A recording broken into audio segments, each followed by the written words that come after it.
राजस्थान सरकार के मुख्यमंत्री भजनलाल जी को जिलाधीश के माध्यम से एक ज्ञापन प्रेषित किया गया है और ज्ञापन भेजने के साथ हम लोगों ने मांग की है कि मेरे अजमेर के अंदर जो 8 विद्यालयों को बंद किया गया है, उन 8 विद्यालयों के अंदर से जो आपका बड़बाव के अंदर कन्या और बॉयज़ दोनों ही स्कूलों को समायोजित किया गया सीनियर सेकेंडरी के अंदर।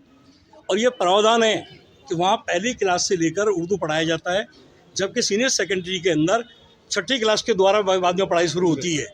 तो वहाँ के जो बच्चे जो भी एग्ज़ाम की तैयारी कर रहे हैं, इधर तो हम कह रहे हैं कि बालिका शिक्षा बढ़ाओ, इधर तो हम कह रहे हैं बच्चों को आगे साक्षर बनाओ, और एक तरफ 300 बच्चे जहाँ पढ़ रहे थे उनको समायोजित करके जब उनको सीनियर बड़े स्कूल में कर दिया गया, तो 4 महीने बाद 3 महीने बाद जब चुनाव या 3 महीने बाद के अंदर जब है ना कि बोले एग्ज़ाम होगा, तो वो बच्चे कैसे एग्ज़ाम दे पाएंगे, कैसे बैठ पाएंगे। इसी के साथ साथ मैं आपसे निवेदन करना चाह रहा हूँ कि हमारे यहाँ पे तो आपके जो सिंधी जो भाषा अल्पसंख्यक जो है उसको भी बंद कर दिया गया। दिल्ली गेट जो स्कूल है उसको सेंट्रल गर्ल्स स्कूल में मर्ज कर दिया गया।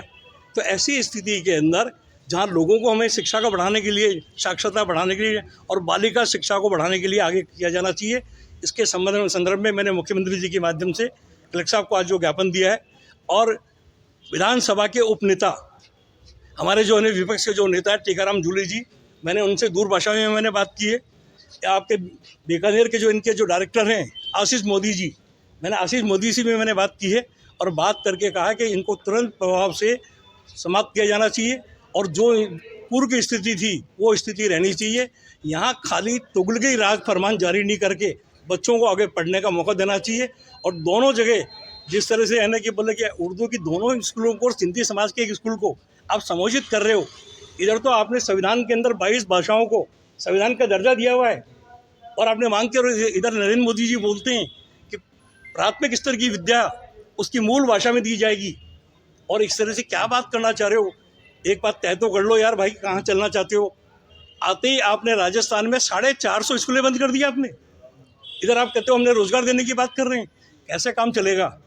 विवश कर रहे हैं कि कांग्रेस पार्टी सड़कों पे आए।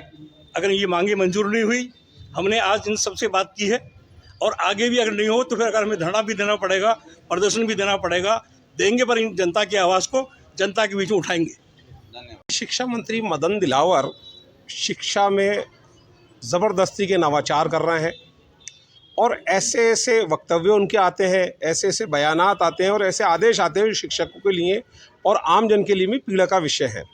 आज हम लोग कलेक्टर साहब के पास ज्ञापन देने आए हैं।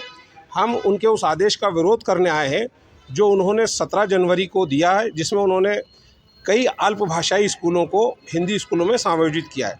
एक विचित्र बात यह है कि राजकीय बालिका उच्च प्राथमिक विद्यालय बड़बाव, जो विशुद्ध रूप से बालिकाओं का विद्यालय था, उसका समायोजन उन्होंने को एजुकेशन स्कूल में कर दिया और राजकीय उच्च प्राथमिक विद्यालय बड़बाव का भी समायोजन उन्होंने सीनियर सेकेंडरी स्कूल बड़बाव में कर दिया। उर्दू मीडियम के दोनों विद्यालय थे। आरएसएस की नीतियों पर चलते हुए उर्दू को ख़त्म करने के लिए उन्होंने ये प्रयास किया है। हम कभी भी उनको सफल नहीं होने देंगे। उर्दू हमारी भाषा है। वो एक शेर है ना साहब, उर्दू तेरे गेसों को बिखरने ना देंगे, दे दे के लहू तुझको सींचा है हमने। तो हम खामोश नहीं बैठेंगे, इस समायोजन को हम रद्द करवाएंगे और उर्दू का वक़ार हम बरकरार रखेंगे। हमारा आंदोलन, हमारी मांग उस समय तक जारी रहेगी जब तक कि ये समायोजन के आदेश वापस नहीं हो जाते हैं और राजकीय बालिका उच्च प्राथमिक विद्यालय अंदरकोट और राजकीय उच्च प्राथमिक विद्यालय अंदरकोट वापस मूल रूप से उर्दू विषय में नहीं आ सकती। एक विशेष बात यह है कि ये नियम है कि किसी भी भाषाई अल्पसंख्यक भाषाई विद्यालय को, जो भाषा अल्पसंख्यक बोलते हैं, जो अल्पसंख्यकों की भाषा है, उस विद्यालय को हिंदी मीडियम विद्यालय में समायोजित नहीं किया जा सकता। शिक्षा मंत्री जी को नियमों की जानकारी तो है नहीं, बस सुर्खियां बटोरना आता है। नियम दे दिए उन्होंने, आदेश निकाल दिए। जनता परेशान हो रही है, नामांकन भी बहुत अच्छा है, विद्यार्थी परेशान हो रहे हैं कि अब उनके माध्यम का क्या होगा, उनकी शिक्षा का क्या होगा। गणपति मोबाइल एक्सेसरीज पॉइंट,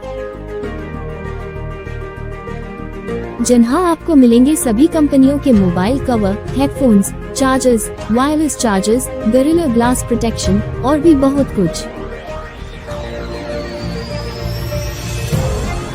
तो देर किस बात की, अभी चले आए गणपति एक्सेसरीज पॉइंट, केसरगंज गोल चक्कर के पास, पड़ाव, अजमेर।